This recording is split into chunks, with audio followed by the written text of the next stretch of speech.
Olá pessoal, boa noite, tudo bem? Hoje a live a gente vai tratar de um tema de como as crianças aprendem, mas o que antecede este processo. Nós temos a tendência, de modo geral, a não dar tanto valor aos processos da criança. O que antecede a ida para a escola. Então eu vou falar disso um pouquinho hoje e aí falar também sobre contexto familiar, de como a família é importante. É, e aí, assim, desenhar algumas estratégias para vocês aplicarem aí em casa. Então, entender como essa família afeta esse processo de aprendizagem, tanto para o bem como para o mal, porque infelizmente acontece. E também de como que a gente pode aí pensar em estratégias para ajudar as crianças. Boa noite! Então vamos lá? Aqui no Brasil, a gente passou por um processo durante muitos anos e que a gente não entendia a criança, aliás, não só no Brasil, mas no mundo todo. A gente passou por longos anos aí que a gente não entendia a criança como um ser que precisava de mais atenção devido a questões relacionadas à infância. Então a gente tratava as crianças como mini adultos.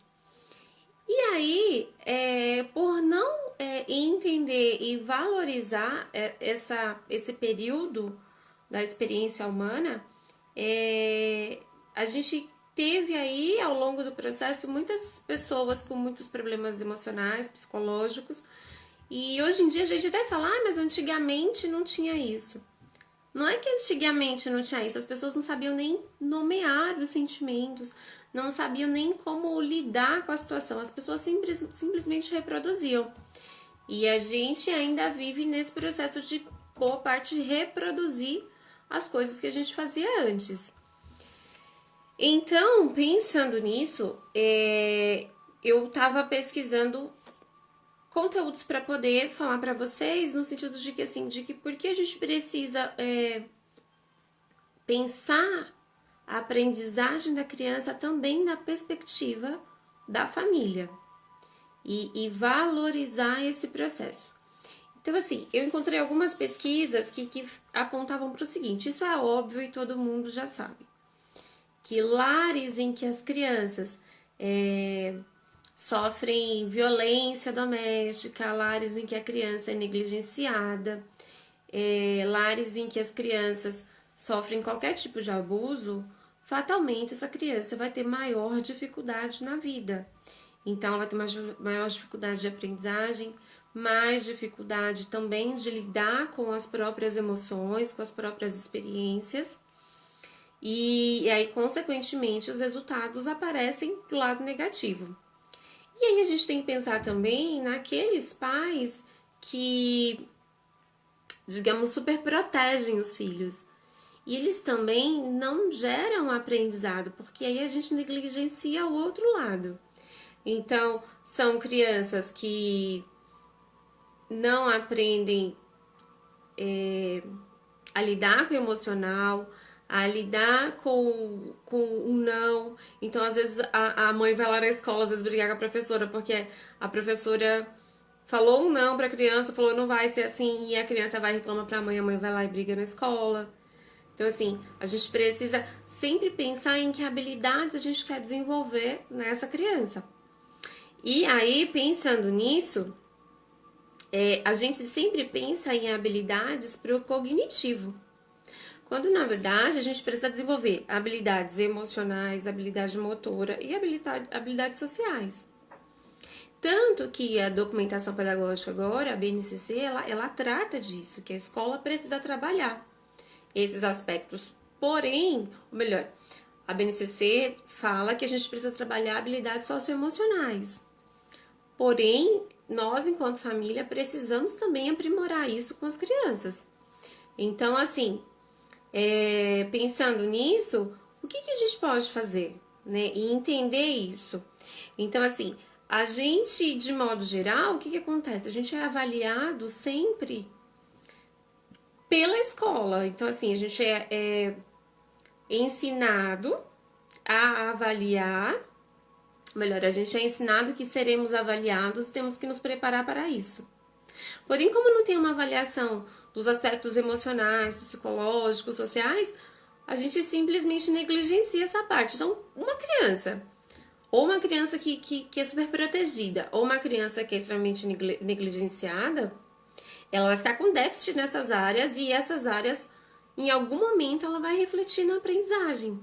Então, não adianta, por exemplo, os pais irem aqui pegar atividades para aplicar com as crianças em casa, que nem eu sempre deixo atividade no feed, quando não está trabalhando essa base.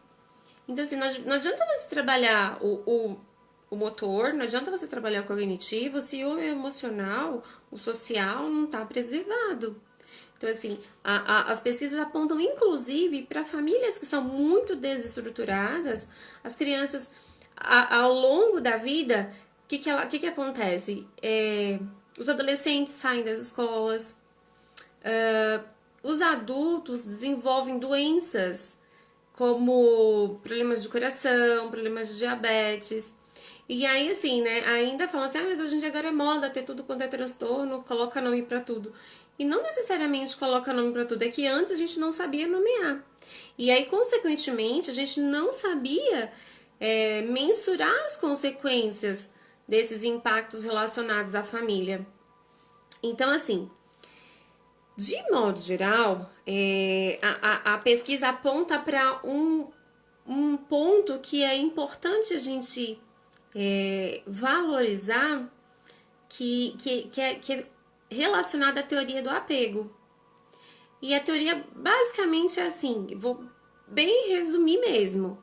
Tem a teoria do apego ansioso e o apego seguro. O apego seguro, o que é? Ele começa lá, a criança bebezinha, que é quando, por exemplo, a criança chora, que aliás é um ponto importante, vocês já devem ter ouvido falar assim, de, né, os mais antigos falam assim, criança, você tá limpa, tá com a fraldinha limpa, tomou banhozinho, já amamentou, tá chorando, é mimo, não vai mimar. E isso estava embasado na teoria behaviorista. Eu, inclusive, não sabia disso, eu pesquisando hoje encontrei essa fala. E eu achei muito interessante, porque realmente até hoje a gente escuta, pra que pegar o bebê? Deixa chorar, pra ele aprender a ficar no berço calado. E, gente, isso não é bacana. Porque, imagina, a criança acabou de nascer. Ela nem sabe que ela existe nesse mundo. E o que a gente faz com ela? Larga lá e deixa chorar. Ela nem entende. E aí esse é que era o problema. Por quê? Não houve investimento, né, de políticas, de pesquisas, né, mais aprofundadas na infância. A gente vê falar de infância de uns anos para cá. E assim, basicamente, por que não se investia? Porque as pessoas acreditavam que, como a criança não lembra, então não tem importância. Porque a gente não é. Você não vai lembrar de quando você tinha 2, 3 anos de idade. A gente lembra de coisas mínimas, a gente não lembra de tudo. Porém, o impacto emocional que todas essas situações nos trazem, nos geram, ela vai reverberando ao longo da vida. E essas pesquisas apontavam que muitas das pessoas que tiveram uma infância difícil, com lares violentos, com muita dificuldade emocional, dificuldade social, né, um lar desestruturado, fatalmente essa pessoa dificilmente teria sucesso na vida. E aí, qual é o problema? A gente avalia o sucesso pela inteligência. E aí a gente negligencia o lado emocional dessas pessoas. Então, tudo que a gente vai fazer, tudo, absolutamente tudo, você vai para um processo seletivo, avalia a sua capacidade de inteligência, né? Não avalie tanto o seu emocional, hoje em dia mais, mas durante muitos anos o que valia era o quê? Era um diploma que você tinha. Era o diploma em primeiro lugar. A gente está, assim, caminhando a passos lentos, mas estamos avançando de algum modo. Porque, assim, hoje em dia é imprescindível que as pessoas saibam viver em sociedade. Não dá mais pra gente cada um fazer do jeito que a gente achar melhor. Então, assim, É preciso pensar numa infância de qualidade. Infância de qualidade não quer dizer que a gente vai dar tudo para a criança, fazer tudo que a criança quer. E assim, é impossível, inclusive, evitar traumas em crianças, gente, porque assim, né? Pai e mãe é falho, criança não vem com manual, a gente não tem manual de criação de filhos. Mas o que eu quero dizer aqui é que assim, a gente precisa repensar como a gente está criando essas crianças. Porque aí, muitas das vezes, a gente espera resultados lá na escola, mas e a nossa parte enquanto pai e mãe? A gente tem feito com qualidade? Logicamente que eu sei que hoje em dia muitos pais são separados e né, não estão com a criança 24 horas, sem a questão do trabalho, mas a gente precisa garantir que essas crianças tenham qualidade. E como a gente faz isso, né? A BNCC, como eu tinha citado antes, ela diz que a gente precisa trabalhar algumas habilidades enquanto professores. E aí, dentre elas, tem a empatia, a autoestima, a ética, a paciência, o autoconhecimento, a confiança, a responsabilidade, a autonomia, a criatividade e a felicidade. E aí, assim, a felicidade, eu acho que é um ponto que deve chamar muita atenção dos pais, porque ela fala de uma coisa que é fundamental. A gente tem uma tendência a atribuir felicidade às coisas e não aos momentos. Então a gente é feliz quando a gente conquistar algo, quando fizer tal faculdade, ou quando ter tal carro, ou quando ter tal roupa, ou ter tal casa, e a gente não aprecia o momento. Então, nesse tópico, logicamente, isso é uma coisa que a escola sozinha não vai dar conta. Então entra a família. E a família precisa trabalhar isso com as crianças. Como que vai trabalhar? Né? Então entra no ponto de que a gente fala assim, ai, mas as crianças a gente não, né, não pode dar tudo, ou também não pode ser agressivo, violento. Então, como né, me diz, a gente não tem métrica para isso. Mas a gente precisa começar a pensar em como trabalhar essas coisas. Então, uma criança mais empática, uma criança que se conhece. Então, assim, a gente também precisa se conhecer enquanto pai e mãe. De pensar assim, ah, eu tô perdendo a minha paciência e vou bater nele, né? Bater no filho. Se você tá percebendo que você vai perder a paciência, qual é a nossa obrigação? Se fechar, voltar para o nosso centro. Porque senão a gente tá ensinando errado pra criança. A gente ensina o quê? Que é bater que resolve, é gritar que resolve, é beliscar, né? E isso vai gerar um processo.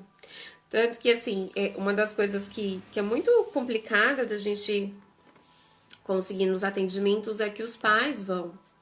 E os pais não percebem, porque que acontece? Os pais estão sempre apegados a, eu vou trabalhar, eu, né, tô suprindo. E aí eles não vão.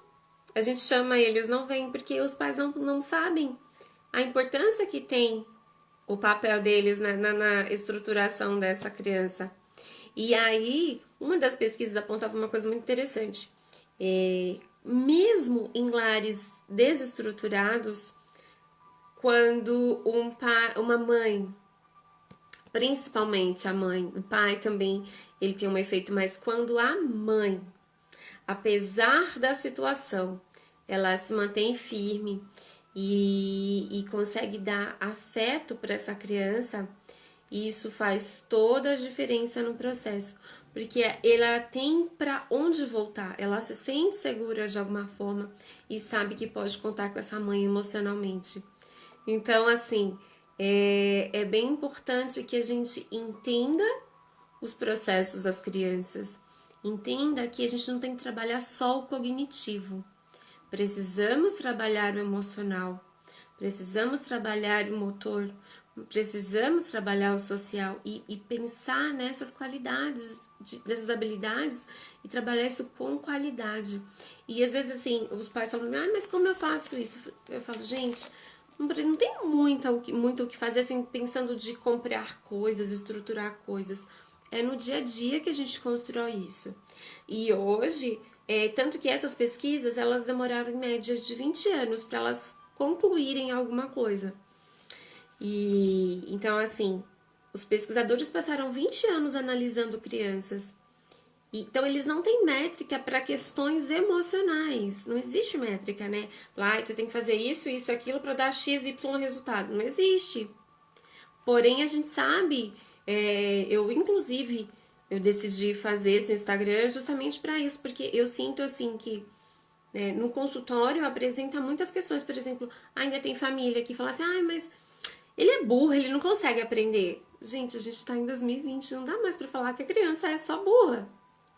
Né? Já passou dessa época de a gente falar que as pessoas são burras ou isso ou aquilo. A gente tem que aprender que existe alguma coisa acontecendo com aquela criança.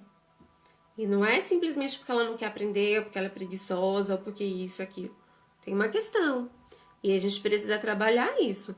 Olhar para isso com mais afeto e com mais respeito. Porque quando a criança se sente respeitada, ela fatalmente vai conseguir progredir também e avançar.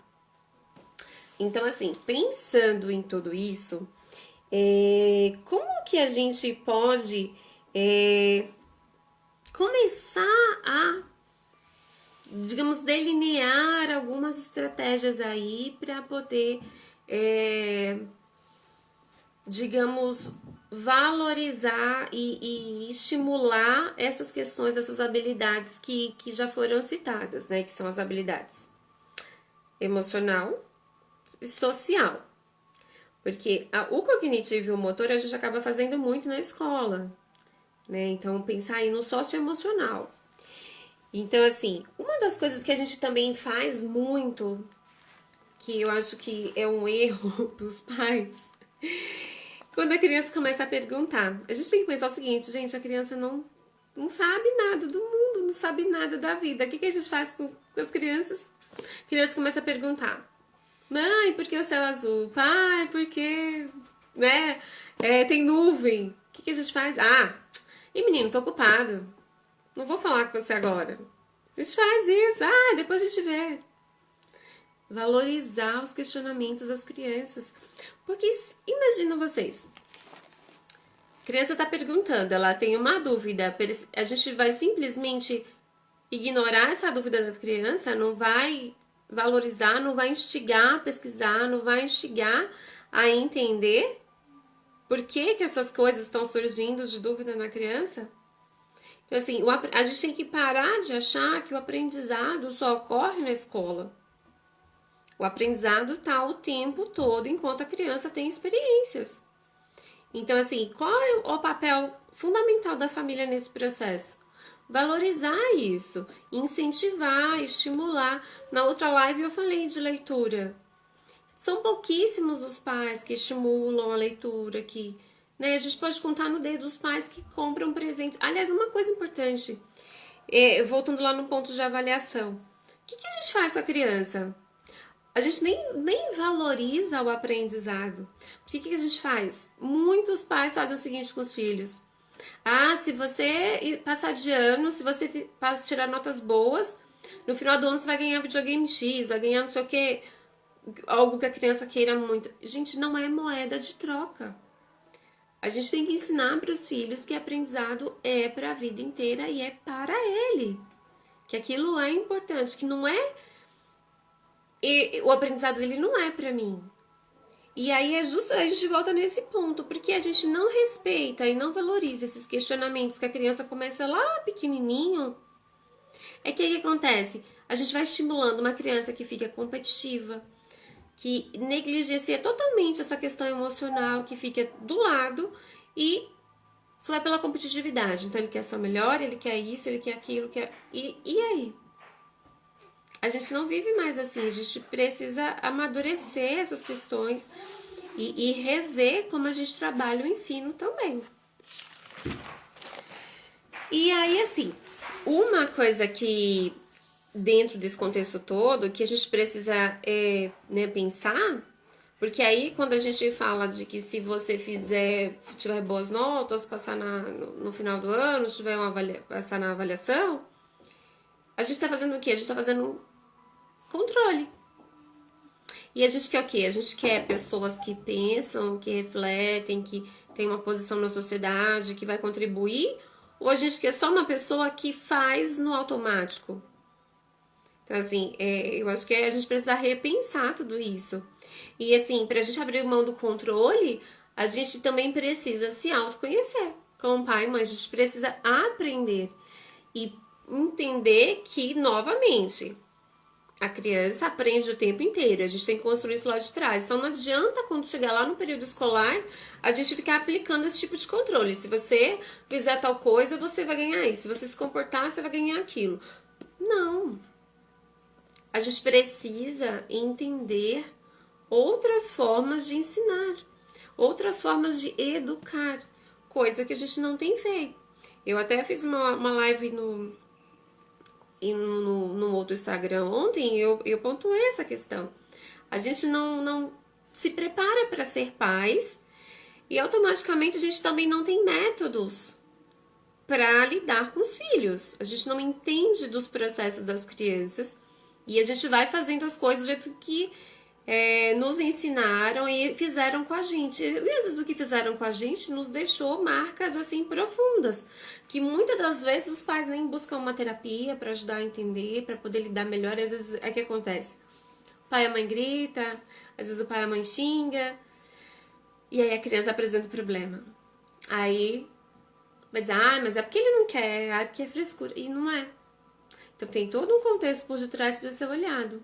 Então a criança aprende sempre, desde o dia que ela nasce, ela está aprendendo. E se a gente não aprender a lidar com isso e não construir as habilidades necessárias, a gente vai ter consequências aí, certamente. Então a gente precisa repensar isso. E aí um outro ponto que a gente precisa repensar também é o tempo de interação com os filhos. E essa interação precisa ser de qualidade. Porque o que acontece? Hoje em dia a gente vive numa rotina muito exaustiva, tanto para os pais quanto para as crianças. Então, eu até comentei em outra live também. Eu já tive alunos que chegavam antes de mim na escola e saíam depois de mim. As crianças passavam, às vezes, 12 horas dentro da escola. Quando que esses pais vão interagir com essa criança? Quando que esses pais vão olhar para os sentimentos dessas crianças? Mas aí eles vão cobrar. Eles vão dizer, mas a sua nota tá baixa. Mas você não vai ganhar tal coisa por causa que você não tá indo bem na escola, a professora tá reclamando. Ou então ao contrário, a professora reclama, chama lá, aí fala mal da professora. Então assim, estamos valorizando o processo? Estamos enxergando a criança? Não estamos. Então assim, precisa melhorar isso. Eu sempre digo que não precisa muito. Quando você estreita laços com a criança, cria vínculos com a criança, meia hora é o suficiente. A mãe tá lá de repente fazendo a janta, ou o pai tá cuidando de alguma coisa. Tira 30 minutos, 40 minutos, vai sentar com essa criança, ler um livro, brincar com algum jogo, olhar as atividades. Porque sim, gente, tem pais que não olham a lição de casa do filho.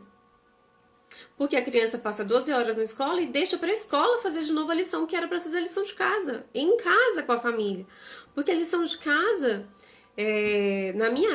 Então, assim, a gente não pode também deixar a lição só por conta da criança. A gente precisa olhar o que a criança está fazendo, o que a criança está aprendendo.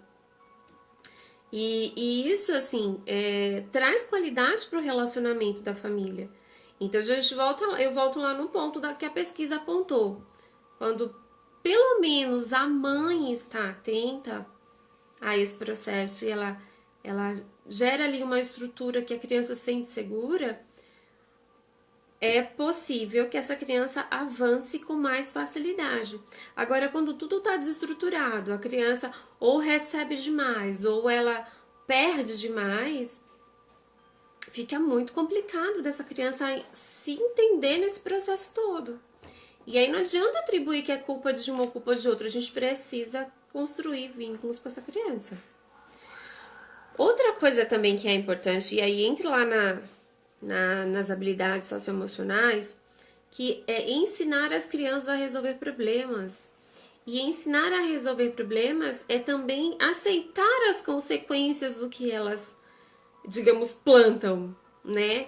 Então, assim, às vezes uma criança que quebrou algo, que fez alguma coisa de errado, e eu não tô dizendo que o pai e a mãe não têm que intervir, mas você tem que fazer uma intervenção pensando em quê? No que essa criança vai aprender com isso? Então, muitas vezes os pais vão lá e colocam panos quentes e faz vista grossa porque a criança é pequena. Mas e no futuro? Quem vai fazer de conta que aquilo não aconteceu? Né? Então, assim, a gente precisa entender, ou melhor, ensinar para as crianças como lidar com os problemas. E aí, quando a criança erra, a gente também tem que ensinar para ela que o erro ensina algo. Porque o que acontece? A gente tende a condenar o erro. Aí a gente bota de castigo, a gente tira o videogame, tira o celular, tira tudo para punir a criança. Mas não explica porque a criança não sabe de tudo. Por exemplo, nós que somos adultos, você sabe de todas as leis? Todas as leis que existem? Não sabe. Às vezes você está cometendo um erro e nem sabe diante da lei, porque você não tem conhecimento. Mas o que a gente faz? A gente pune a criança na primeira oportunidade. A gente não ensinou o certo antes, mas aí quando a criança erra, a gente vai lá e pune. A gente não ensina que o erro também tá tudo bem errar, que acontece, que a gente não vai acertar sempre. E aí tem um outro lado, quando os pais erram nesse processo, eles não têm coragem de pedir desculpas. E isso também é ruim, porque assim, a gente não é detentor de saber, a gente não sabe de tudo, a gente não tem controle de tudo. E aí os pais ficam nessa, mas e se eu me mostrar demais, como que vai ser? Meu filho vai pensar o que de mim? Quando, na verdade, quando você apresenta que você também errou, você está ensinando para o seu filho, olha, as pessoas erram, eu errei, e tô aqui te pedindo desculpas, eu pretendo não fazer isso mais. Então, assim, não é muito mais bonito? Não cria aí uma sensação de que, nossa, eu sou igual ao meu pai, o meu pai também, ou minha mãe também tá aqui experienciando tudo isso. Então, a gente tem que parar de pensar assim que ou só a escola faz tudo e a gente, né, não faz a nossa parte. E aí, a gente entra de novo naquele ponto. Não existe fórmula de bolo, não tem receita para fazer isso. A gente tem que pensar e olhar a nossa estrutura de família. Mas pensando sempre no quê? Ceder demais é um erro, punir demais é outro erro, lar desestruturado. E aí a gente pode, de repente, falar isso em outro momento. Eu tenho amigos advogados que alienação parental quando os pais se separam e fica um falando mal do outro. Gente, isso é um problema seríssimo, porque e a cabeça da criança, como que fica? Né? As pessoas esquecem que a criança não tem nada a ver com isso. O pai e a mãe não vai deixar de ser pai e mãe. Pai e a mãe continuam sendo pai e mãe. Mas aí o que a gente faz? Quando separa do marido, o marido separa da esposa, fala mal da mãe da criança, fala mal do pai da criança. E aí, vai dizer que isso não vai refletir lá no processo de aprendizagem da criança? Vai, porque a gente falha lá atrás em construir, falha lá atrás em estimular. E aí, assim, os lares desestruturados, a pessoa concluiu a faculdade de mais de 1.000 crianças. Então, assim, gente, é uma coisa muito séria. A gente precisa pensar muito de que aprender não é só nos detalhes todos, ou não. As montanhas vão lá e estão cheias de desafios o tempo inteiro. Então, a gente tem que pensar nisso. A gente precisa desafiar os nossos filhos de acordo com o que eles dão conta de fazer. E sempre ensinar um pouquinho mais, mas sem cobrar e sem gerar o estresse de que ele precisa de ter um resultado, assim, demasiado. Então a gente precisa ter um controle de cobrança, olhar o ambiente, se ele está propício para a aprendizagem. Então, assim, digamos, semear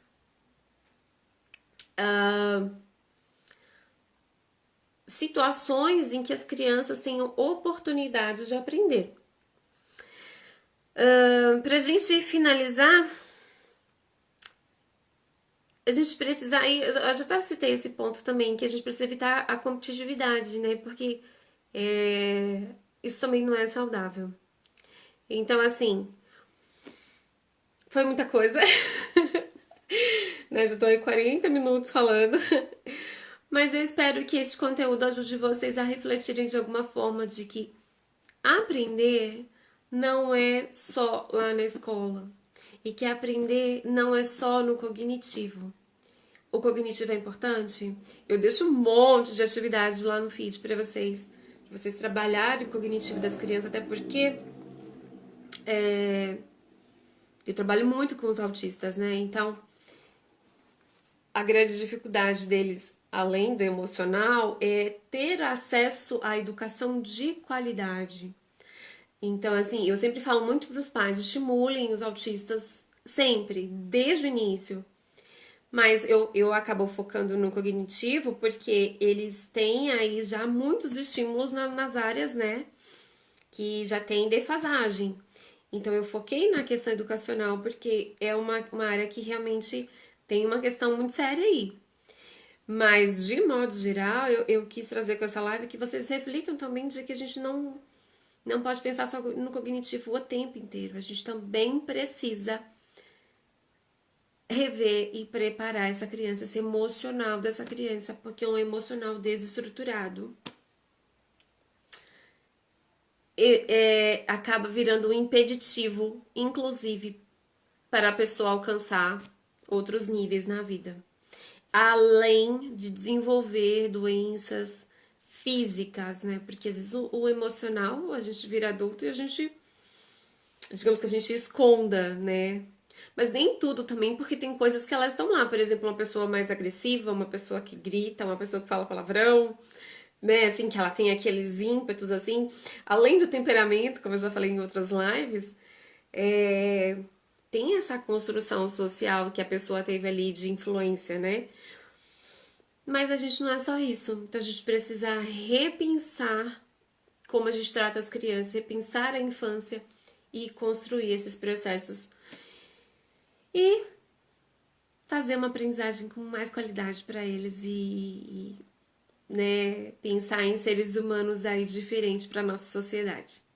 Tá bom, pessoal? Alguém tem alguma dúvida? Quer perguntar alguma coisa?